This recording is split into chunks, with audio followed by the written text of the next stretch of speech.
You know, as healthcare providers, we all want to help our patients, and we trust that the system is honest. The problem is that the system is not always honest, and the system has a lot of flaws. So we see both counterfeit medical delivery as well as counterfeit medications. And what that means is we see medical delivery delivered as though it's supposed to be authentic, and it's not. And we also see products that are supposed to be authentic, and they're not. And this is a major problem, a problem that many people aren't aware of throughout medicine, but really in society in general. We see counterfeiting in general is over $1 trillion a year industry. $1 trillion a year, that's a lot of money. And we see within medicine, counterfeit pharmaceuticals, depending on what source you look at, is between $200 and $400 billion a year. There's a lot of money being made with fake products. There's also money being made with fake medical delivery. So we see physicians or healthcare providers sometimes presenting themselves as though they're experts in a certain field, or that the services they're providing are appropriate or authentic, and we find that it's not true. And we've seen in the media, you know, some of the those physicians or those healthcare professionals getting in trouble. But the problem is much larger than just those few individuals. And the same thing is true with medical products. The problem is much larger than just the few cases that you'll see in the media with a few of the products that have been found as counterfeit. The problem really is up to 10% of all pharmaceuticals that are sold in America alone are of counterfeit origin.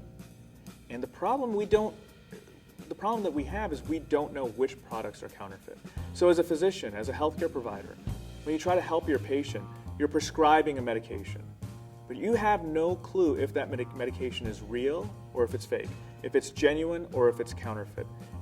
And the pharmacist doesn't know, and the wholesaler doesn't know, and the delivery guy who delivers the products to the wholesaler or the pharmacy doesn't know.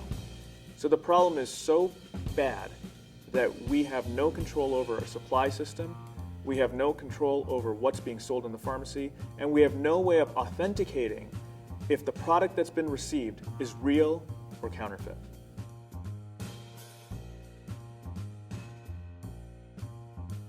There are solutions that are available to counterfeiting. Now, no solution is going to be 100% foolproof, but there are a lot of solutions that can dramatically decrease the amount of counterfeiting by increasing the authentication of the products. Also, by increasing the level of tracking and tracing of those authentic products. If you can secure the supply chain, it will dramatically reduce counterfeiting, but more importantly, it will dramatically reduce our uncertainty about those products. So technologies are available where we can prove that a product is real or authentic. So for example, if I prescribed a medication for you, or let's say you went to a store and you bought a high-priced product, how do you know that product is real? With technology, we can authenticate whether that product is real or not. But the onus lies on the manufacturer. The manufacturer of that authentic product has to authenticate that product from the beginning. So right when it's manufactured, they have to prove its authenticity and then track that throughout the supply chain so they know that that product that is authentic is being delivered to the consumer authentically. The consumer then has to have the tools to be able to decipher the code, the authentic code, so they know that it's real. Those technologies already exist. The problem is most people don't know that it's a problem. Most people fail to recognize it, and most consumers have been apathetic toward that. So it hasn't forced those manufacturers to make that commitment to authenticate their products. And as a result, we are prescribing medications that are counterfeit, and we don't know it, and people are getting hurt, and in some cases people are dying as a result. And until we as a community start demanding that authentic manufacturers prove that their brands are real, which you'd think they would do because it increases their bottom line, but until we actually force them and demand that these changes be made, we're going to have patients that are going to be injured, and unfortunately that liability then falls on the practitioner, which really shouldn't, but that's just the way our society is set up.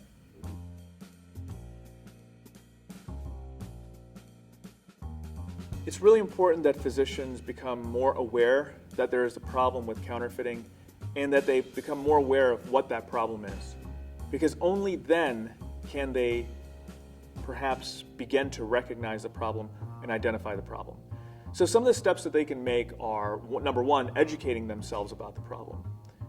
Education is the root of knowledge, and change can only be made when we have the knowledge to make that change. So physicians need to know that sometimes when you prescribe a product, and by the way, that sometimes can be quite often. The World Health Organization has actually said that worldwide, antibiotics may be up to 50% counterfeit. So it can be a major problem. But if we have, say, a 10% problem in America with counterfeit medications, and that means 1 out of 10 prescriptions or 1 out of 10 pills is not going to be the real thing. So the physicians need to know that. They need to make sure the patients are aware of that too. Counterfeit medications can be counterfeit branded medications, but they can be counterfeit generic medications as well. So they need to know that just because they're prescribing a brand name, it may not be the real thing. Just because they're prescribing a generic, generics may not be legitimate. They may not be an actual copy of the authentic tablet or pill.